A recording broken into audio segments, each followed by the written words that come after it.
আর জি কর কাণ্ডে বিচার চেয়ে গান গেয়েছেন অরিজিৎ সিংহ। আর তা নিয়ে এবার সঙ্গীতশিল্পীকে আক্রমণ শানালেন কুণাল ঘোষ। তিনি লিখেছেন, বিবেক জাগে শুধু বাংলায়। মহারাষ্ট্রের বদলাপুর নিয়ে গান হয় না, কারণ ওটা কর্মক্ষেত্র, কাজ, টাকা, কেরিয়ার, তাই চুপ। কুণালের এই মন্তব্যের তীব্র নিন্দা করেছেন পরমব্রত থেকে রুদ্রনীল। ঠাকুর ঘরে কে আমি তো কলা খাইনি, এই বিতর্কের মধ্যেই সোশ্যাল মিডিয়ায় পোস্ট অরিজিতের। আর জি কর কাণ্ড নিয়ে শুরু থেকেই সরব সঙ্গীতশিল্পী অরিজিৎ সিং। তরুণী চিকিৎসককে ধর্ষণ খুনের ঘটনায় বিচার চেয়েছেন, তাই নিয়ে গান বেঁধেছেন। এবার সেই অরিজিৎ সিংহকে সরাসরি আক্রমণ করলেন কুণাল ঘোষ। সোশ্যাল মিডিয়ায় তিনি লিখেছেন, অরিজিৎ সিং অপূর্ব গায়ক, ছেলেটিও ভালো। তিলোত্তমার ন্যায়বিচার চেয়ে গানটি যথাযথ, সমর্থন করি। কিন্তু সমস্যা হল বিবেক জাগে শুধু বাংলায়।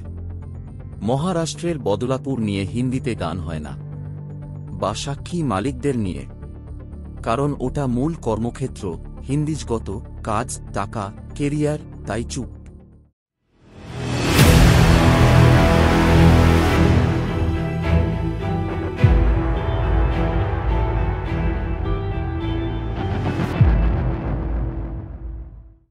শুক্রবার কুণাল ঘোষের পোস্টের পর অরিজিৎ সিংহের পেজে কারও নাম না করেই দেখা যায় এই পোস্ট, যেখানে লেখা, ঠাকুর ঘরে কে আমি তো কলা খাইনি। আর জি কর কাণ্ডের প্রতিবাদে সম্প্রতি গান গেয়েছেন অরিজিৎ সিংহ। যদিও গায়কের ভাষায় এই গান ন্যায়বিচারের আর্তনাদ। অভিনেতা পরমব্রত চট্টোপাধ্যায় বলেন, প্রথম কথা বলি, অরিজিৎ যে মার্গের একজন শিল্পী, সেই মার্গের একজন শিল্পীকে নিয়ে কোনো রাজনৈতিক দলের কেউ কথা বলতে পারে বলে আমি বিশ্বাস করি না।